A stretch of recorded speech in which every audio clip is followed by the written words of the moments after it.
नमस्कार, मैं शिवानी गोस्वामी। आप देख रहे हैं वी हिंदुस्तान न्यूज। क्या इस धरती पर महिलाओं का जन्म सिर्फ पुरुषों को शारीरिक सुख देने के लिए हुआ है? क्या महिलाओं का केवल यही कार्य है कि वह अपने पति के लिए मात्र भोग की वस्तु हैं? क्या उसका सम्मान, उसके सपने उनके लिए मायने नहीं रखते? मौलवी की आप बात सुनेंगे तो आपको घिन आ जाएगी। तो औरत अपने घर में अपने शौहर के लिए बन सवर कर नहीं रहती है।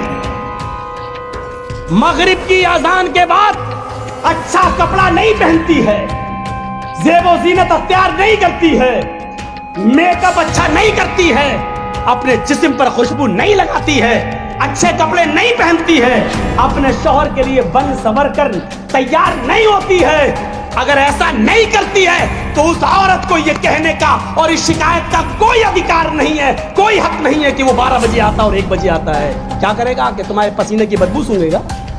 इतने अपशब्द बोलने के बावजूद भी धर्मगुरु रुकता नहीं। आगे कहता है कि अगर बाहर वाली बेहद खूबसूरत और सजी हुई है और आदमी उसके पास जाता है तो उसके शौहर की कोई गलती नहीं है। क्या करेगा आके वो तुम्हारे लिए?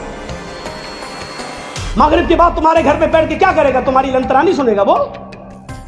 हाँ, तुम्हें शिकायत का पूरा हक है। जब मगरिब के बाद मुंह हाथ धुलकर, मेकअप करके, लिपस्टिक लगा के, क्रीम पाउडर लगा के नहीं, चुपड़ के, अच्छे कपड़े पहनकर तुम रेडी रहो और अपने शौहर को 10 बार फोन करो, कहाँ हो, जल्दी आओ ना, मैं सो जाऊंगी, फिर आओगे।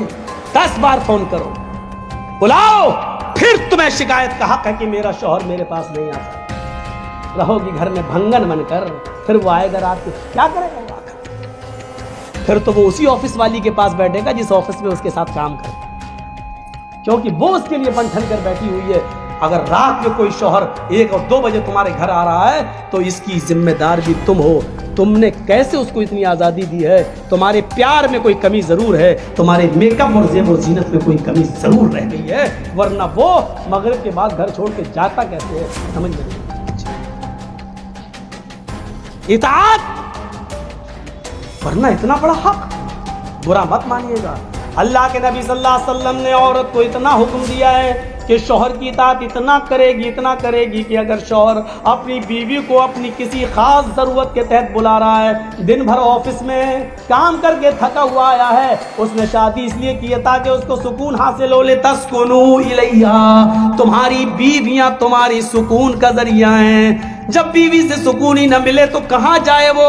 इसलिए फरमाया आए। इस मौलवी और इस धर्मगुरु को मैं यही सलाह दूंगी कि वह अपनी बेटियों और अपने चेलों की बेटियों को स्कूल न भेजकर वेश्यालय भेजे। वहाँ पर वह आदमियों को खुश करने का हुनर अच्छे से सीख पाएंगी।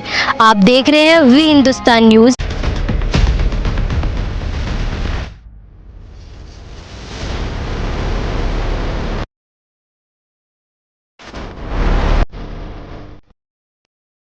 वे हिंदुस्तान एक न्यूज़ चैनल नहीं है, ये आवाज़ है आज की।